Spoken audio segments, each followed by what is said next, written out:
Most of you probably know that the celebrated author J.R. Tolkien was a Christian. In fact, he was very influential in the conversion of C.S. Lewis.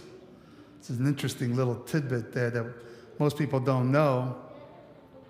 And Tolkien wrote the masterpiece, The Lord of the Rings. And it illustrates some of the most important themes of the Bible. In fact, he once talked about how the whole book really was fundamentally Christian. I know that there's a lot of people that wonder about, because of some of the imagery that he uses, but he's writing these to be able to reach out to a much wider audience than we're used to. That's the reason for it.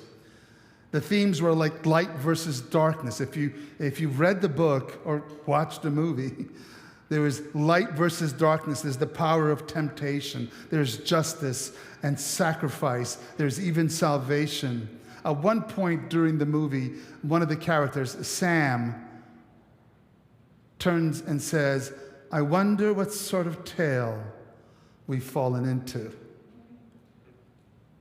I wonder what sort of tale we've fallen into. It all began at the Council of Eldron. And Eldron stands and he's talking to this council, and he says, "Middle Earth stands upon the brink of destruction. None can escape it. You will unite or you will fail."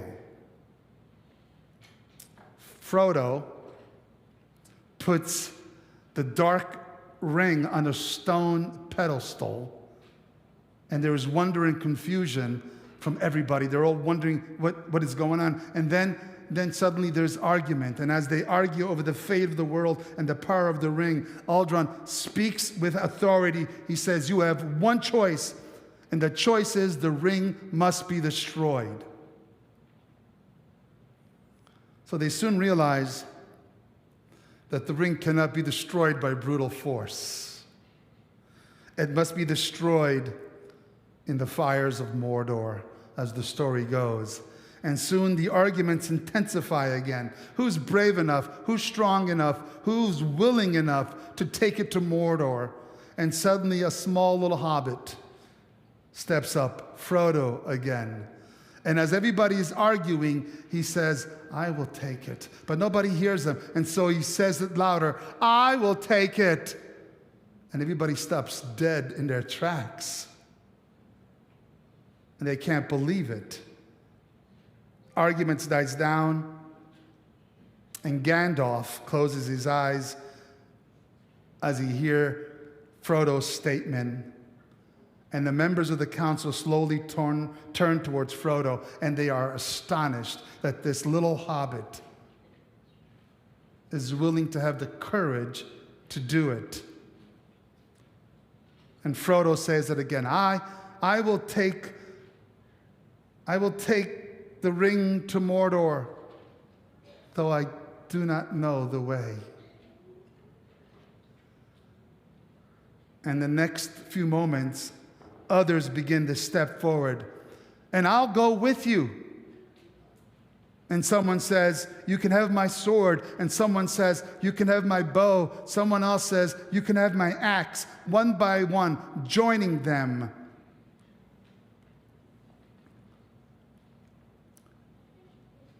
And they become the Fellowship of the Ring.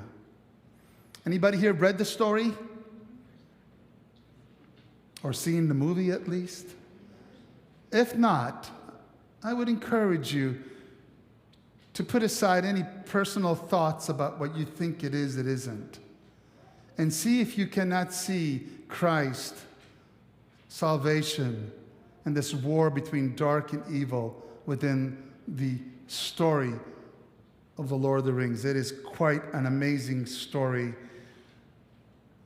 And they step into the tale. And I wonder what sort of tale they've fallen into. The scene evokes imagery to me of long ago. It was during the time of biblical times of King Uzziah, 700 BC. There lived a scribe, a record keeper. He was a librarian. And God's chosen people are divided. There's peril and crisis defines the spirit of the time. Material prosperity filled the people with complacency. God's chosen had become more occupied with pleasure and with personal gain.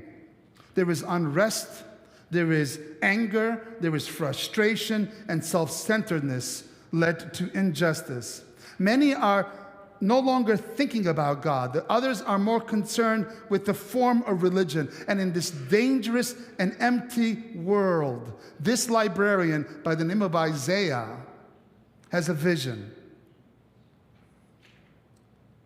And he describes the vision in the early chapters of Isaiah. He says he sees the Lord seated on a throne, exalted and sovereign, and the train of his robe fills the temple with glory. Yet Isaiah notices that God is profoundly absorbed. This amazing, awe-inspiring being is profoundly absorbed in healing the plight of his people. And Isaiah is filled with unspeakable awe. In him, suddenly, is awakened the wonder and the amazement that we've been talking about for the past 3 weeks. And then he hears God speaking, "Whom shall I send? Whom shall I send? Does anybody have the courage to speak on my behalf? Is there anybody out there who will trust me more than the circumstances around them? Anybody out there less interested in self-gain and willing to pursue a higher calling? Anybody out there willing to trust me and shine for me?" And just almost as if he didn't even realize he was so inspired, so awestruck, that out of his mouth these words come out. He says, "Here am I. Send me.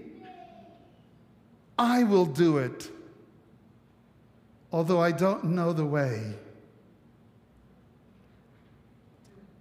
I love this quote from A.W. Tozer. He says, "If God cannot disturb us," some of us don't like being disturbed. If God cannot disturb us, he cannot move us. If he cannot move us, he cannot save us.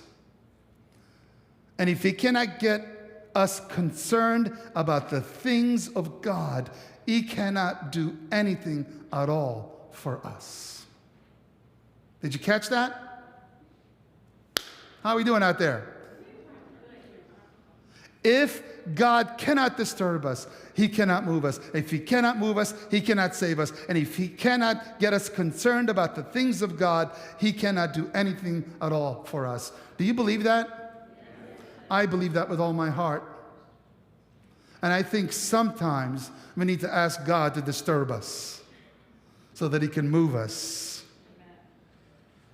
so that we can get concerned about the things of God and experience salvation. I recently read a true story about a preacher who was standing at the door shaking hands as his congregation left the church. He grabbed one man by the hand and pulled him aside. The preacher said to him, "You need to join the army of the Lord." And the man replied, "I'm already in the army of the Lord, preacher." And the preacher questioned, "How come I don't see you except for Christmas and Easter then?" And he whispers back, "Because I am a secret agent." I want to introduce you to Earnest Borderline. Interesting name, isn't it? Ernie is on the threshold of eternity, and he's experiencing emotional roller coaster that usually accompanies kingdom decision making.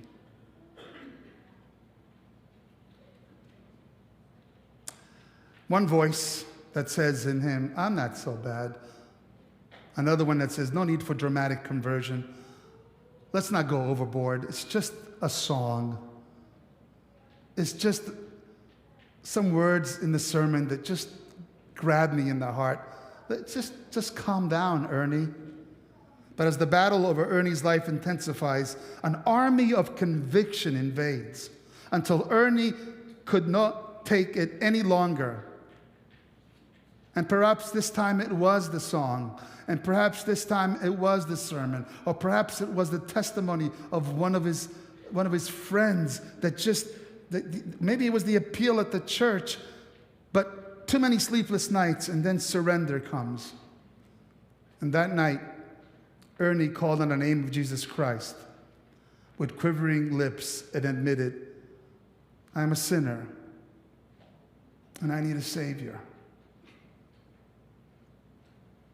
No fireworks, no clouds parted, no symphony extra, just tranquility and peace flowed through him almost as if he had never experienced that type of peace, that type of serenity. The battle was over, he thought. To peace, the Holy Spirit added assurance, to assurance, joy, to joy, compassion, to compassion, desire to share. Have you met people that have gone through this? It's a wonderful thing to behold at first. Suddenly, he has this strong desire. I must tell my best friend Mark about my newfound peace that has changed me drastically. So Earnest prayed, and the day came, Mark's lucky day. And many of us at this point of the story are cringing. Perhaps some of us are even infected with a little bit of cynicism as we think about the plight of Earnest. How many of us can relate to that scenario? It happens to all of us, but particularly demoralizing to new believers. For some reason, they are the most susceptible. Ernie, bursting with gratitude, courage to come forth from under the bushel and take a stand for the kingdom and shine for Jesus, does that. And unfortunately, he is dealt a discouraging blow. He is ridiculed, is rejected from those that he loves the most. And that testimony that took him weeks to prepare is met with scorn and ridicule. Has anybody here experienced that in their lives? I know as a convert, I experienced this in my life many times. And then that patronizing word of caution. Don't go overboard. Come on, Serge. It's just a phase you're going through. Ernie, be careful, man. They're only after your money. They're out there to turn your brain into mush. Soon you'll be selling flowers at the Tri-City Airport. Or maybe the shocking response, gee, I didn't know things were so bad, Serge. Get a grip, man. Get some time off. Anybody here ever experienced that? And that's not the worst of it. A few days later, word gets out. Ernie's lost it. Level-headed Earnest has drunk the Kool-Aid. And now he's being rejected. What happens to us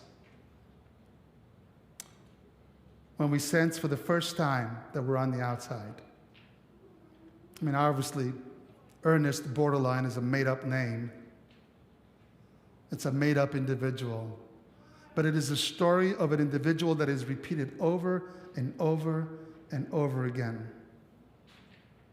And we're lumped in with the born-again, in-your-face fanatics. What happens when you feel alienated and alone in your convictions? Our natural reaction is to run right back under the bushel, isn't it? And to become secret agents. I should have kept my mouth shut. From now on, I'll play it safe. I'll associate with those who believe like me. And then the days turn into weeks, the weeks into months, the months into years. And one day you're sitting in a pew, listening to a sermon like this one, and you're asking yourself, am I earnest? Am I a secret agent? Far too many of us become borderline earnest. We begin to reason religion is a private matter. We confuse the difference between having a personal relationship with Jesus Christ and a private relationship with Jesus Christ. God never called us to a private relationship, only to a personal one, so that it was meaningful and deep for us, but never private. And yet I meet so many people who believe that religion is a private thing. It's, who am I to interfere? And people convince themselves to say nothing because rejection is so painful, isn't it?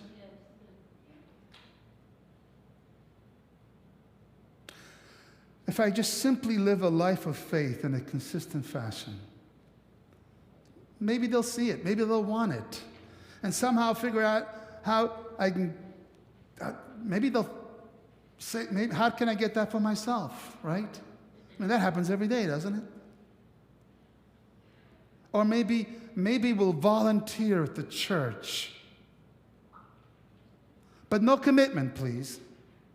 Because I've got things going on in my life. So, I can help here or I can help there, but I'm not going to commit all the way. And we forget the church is not a club. The church is a fellowship gathered together on a mission to accomplish something amazing that Jesus has set us on. That's what ecclesia means. The fellowship, the gathering. I've often asked myself, 1,000 ridicules versus one person for the kingdom. Worth it? To me, every time. You can give me 10,000 ridicules for one person for the kingdom. You can laugh at me all you want if I can help one person across the threshold of eternity. Man, is that worth it or not?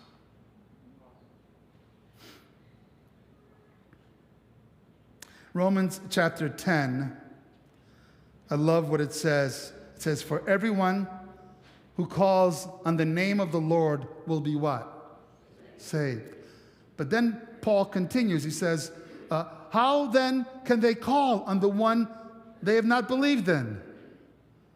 So if they believed in him, they would call on him and they would be saved.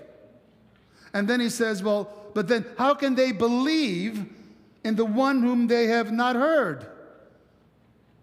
And then he says, and how can they hear without someone preaching to them? And then he says, and how can anyone preach unless they are what? Sent. In other words, what Paul is saying is God has sent us so that we could proclaim this good news so that they may hear and believe, that they may call and they could be saved. But they cannot be saved unless they call, unless they believe, unless they hear, unless somebody would proclaim the good news that God has sent them to do. Does this make sense? Yes. I think they call this old math. This is the stuff that keeps me up at night.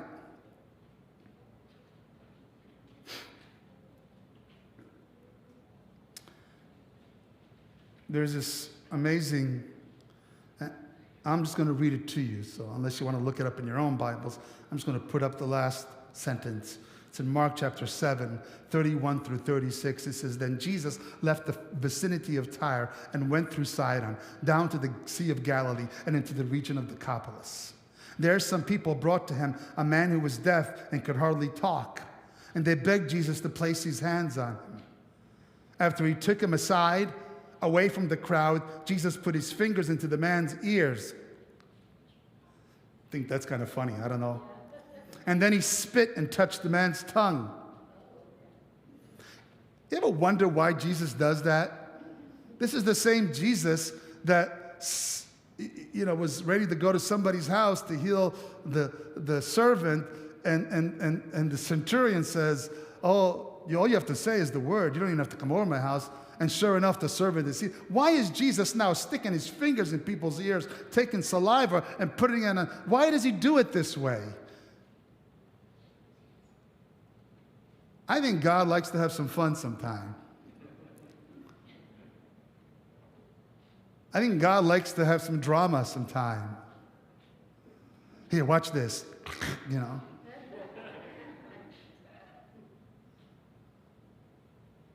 He looked up to heaven. It says, and with a deep sigh, said to him, Ephaphatha, which means be opened. And at this, the man's ears were open, and his tongue was loosened, and he began to speak plainly. Not amazing? And here's the moment. And then Jesus says, he commands them not to tell anyone what you just saw, what you just heard, the fingers in the ears, the saliva, and just don't tell anyone. But it says, but the more he did so, the more they kept talking about it. It's almost as if they were a bunch of teenagers, right? Have you ever done this? The more you tell teenagers don't do this, the more they want to do it. Here, this is what they do. They say, look, he says, don't do it. And they go out and tell people. Let me tell you the next story. Mark chapter 1, verse 40 to 45. It says, a man with leprosy came to him and begged on his knees. If you are willing, you can make me clean, he says. Jesus was indignant. He reached out his hand and touched the man. I am willing, he said. Be clean. Immediately the leprosy left him and he was cleansed. And then it says this. Jesus sent them away at once with a strong warning. See that you don't tell anyone, but go, show yourself to the priest and offer the sacrifice that Moses commanded for your cleansing as a testimony to them. Don't tell anybody, just show yourself to the priest. Don't tell anybody. But then it says this. Instead, he went out and began to talk freely, spreading the news. And you see this over and over and over again in the Gospels. Jesus is saying, don't say anything. And they go, why? Why? I could tell you why. It's the same reason why I couldn't shut up.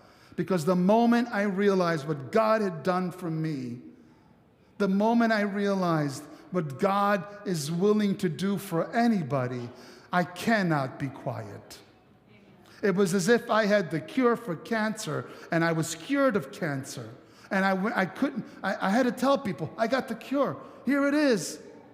I didn't care how many people said, you're an idiot, you're stupid, I didn't care. I had the cure. I'm going to tell them. It is amazing to me how many of us struggle with telling people about Jesus and his salvation. I get it. I understand. There is so much nonsense about Christianity out there these days. So much mistruth that you almost don't want to connect yourself with that. I get that. But if we don't do it, who's going to do it? It is okay to say, hey, I'm not that. I'm a Richland Seventh-day Adventist Christian. I'm not what you think that is. That's not me. I'm not closed-minded. I'm not unscientific. I'm not unloving. Excuse me. I am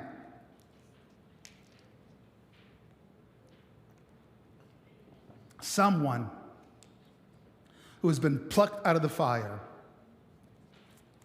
And I'm so thankful and appreciative that I cannot help but tell. And if we are struggling with this, then maybe what we need is a reminder of what Christ has done for us. That's why I think it's important, and some of our early pioneers used to say this, it's good to read the last moments of the life of Christ every day, so that we would be reminded of it. Not so that it would become old to us, but that we would contemplate it, not just read it, that we would absorb it into our lives. Because how can we who have been healed of spiritual blindness let no one know it? How can we whom God has opened the ears to hear tell no one? How can we, after being healed of spiritual leprosy, ever say nothing to anyone? How can we sit in our churches Sabbath after Sabbath and feed on spiritual banquets while the world is starving for the bread of life?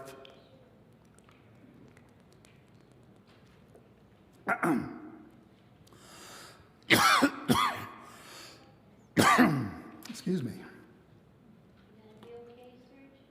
I am. I'm just passionate about this, and it's getting to my throat. Who will I send? Who will go for me? I will do it. And you may be like little Frodo saying, I will do it, but I don't know the way. We will show you the way. There will be some who will come alongside you and help you. You are not alone in this.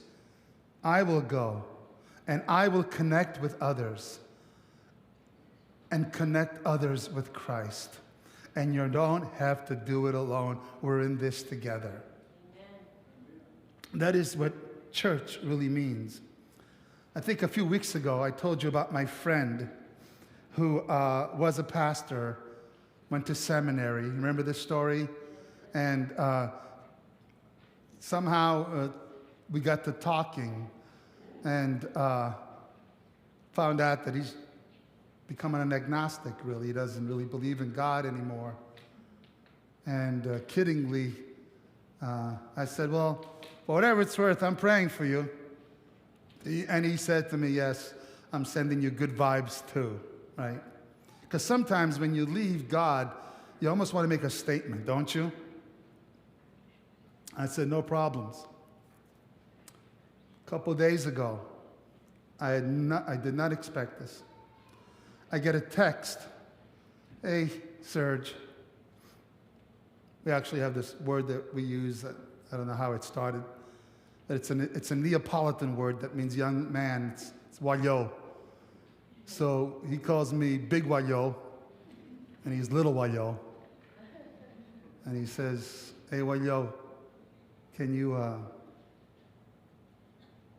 call me? I need to talk to somebody. Really? I dropped everything. I was so busy. I was preparing a talk, and I was late, and I was like, this matters. And so I called him. Hey, what's going on? And he just starts crying, telling me about his condition and what's happening. And he's worried about what the doctor is going to say, and he's worried he's got cancer and he's going to die. And it was so hard for me to not just blurt out, well, this is your problem, man. You give up on God. That would be the worst thing you could say to somebody. Can I just tell you that right now? I said, man, I am so sorry. But I'm reminded, someone, I don't remember who exactly, knowing that he would, once said, which one of you by worrying could add a single inch to your stature or a single hair to your head? I said, why are you borrowing problems from tomorrow? You don't know what's going to happen. So you're going to be, two things are going to happen. You're going to be worried and sick to your heart now, and maybe even tomorrow when you find out, or you will be sick to your heart now, and then tomorrow find out you didn't have to, because everything was okay. And he said to me, Serge, thank you. I needed that perspective. You've always been a good friend. And then yesterday I get a call. Hey, Serge, everything is fine. Thank you for praying for me. See, sometimes what it takes is a little bit of courage and a little creativity to say things in just the right way that remind people what they could be missing out on if only they would hold on to Jesus. On May 1st, 2023, just a couple of months ago, this has been all over the news, a small plane carrying 4 indigenous children and their mom crashed in the Amazon jungle in Colombia, South America. You heard about this? The Colombian armed forces followed a trail of small objects such as hair, scrunchies, plastic wrappings, and baby bottles in their search for this missing group. And after 40 days of these kids lost in the jungle, 40 days lost in the Amazon jungle, a miraculous rescue was made, possible by a combination of modern technology and indigenous know-how, according to those involved in the search operation. They were repeatedly asked 1 week in, 2 weeks in, 3 weeks in, 4 weeks in, why are you still looking? After all this time, surely they must be dead. The children's father insisted that the kids were still alive. And Guzman, the man in charge of the search, said, we could not disappoint them. Our hope is what kept us going. We could not give up on them. And then once the aircraft wreckage was found and there was no sign of the children, there was an objective. There's a plane, it's wrecked, but there's no children. They must still be out there. The leader of the search party says, we were not going to leave that place until we found them. And in the end, it was actually a Belgian shepherd dog. You gotta love those dogs, right? You remember children's story last week or 2 weeks ago, whatever it was? Remember that? With the big dog? It was a Belgian shepherd dog, rescue dog named Wilson, who was part of the Colombian army who first came across the children. And after 40 days in the treacherous Amazon jungle, the children, catch this, ages 13, 8, 4, and 11 months were rescued. Wow. Can you imagine this fellowship of brothers and sisters? The oldest was a girl, and she was familiar with the jungle because her dad had taught her all about what the jungle has and what you should stay away from, and she guided her siblings all along. Isn't that amazing? Now, Richland certainly is not the jungle of the Amazon. Yet it is a jungle out there. Every day, we meet people who are lost. Every day, we meet people who are trying to survive the wreckage of this broken world, wondering what sort of tale they have fallen into. Every precious one of them is a child that Jesus died to save. Do you believe that? Yes. There is no one that you lock eyes with that is not a precious child that he died to save. And so, when God says, whom shall I send? What will you say? 3 people will say, here I am, send me. If Jesus says, whom shall I send? What will you say? See, we are so complacent and tired that we're like, yeah, we know where you're going with this. Just get on with it. If Jesus says, "Whom shall I send? What shall we say?" I'm going to take that as the loudest you can go with this today. And that's okay. That's all God needs. Just open the door a little bit when he knocks, and he'll come in. That's what he says.